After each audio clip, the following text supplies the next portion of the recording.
RS Fahim দেশ থেকে চলে যাওয়ার পরে একটা সুন্দর ছবি ভাইরাল হয়ে গেছিল, যেটাতে হাসনাত আব্দুল্লাহর সঙ্গে তার ঘনিষ্ঠতা আমরা লক্ষ্য করছিলাম।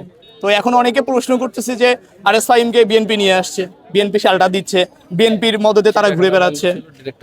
হ্যাঁ, সে ঘুরে বেড়াচ্ছে। আবার আপনি একটা জিনিস দেখেন যে আজকে কিন্তু আমরা ছাত্র দলে পোলা পাইনি, তারা ধরছে।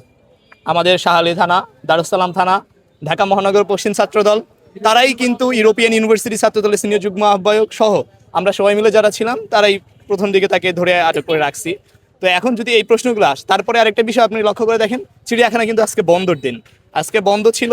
ডিরেক্টরকে তাকে নাকি ফোন দেওয়া হয়েছে, ডিরেক্টরদের ফোন দিয়ে তারপরে ভিতরে ঢুকে উনি নাকি শুটিং করছিল। এখন কথা হচ্ছে এখানে হ্যাঁ, এখন হাসনাত আব্দুল্লাহর বিষয়টা যদি বলেন, এখানে একজন ও জুলাইয়ের গাদ্দার, যেখানে সরাসরি গুলি করছে, সরাসরি মাঠে ছিল জুলাইয়ের বিরুদ্ধে। তো তারপরেও হাসনাত জানার পরও তার সঙ্গে ছবি তোলে, তার পাশে এসে দাঁড়ায়। এখন আগের ছবি বললে আপনি, হাসনাত তো ভাই মানে আগে তো আর ফেমাস ছিল না,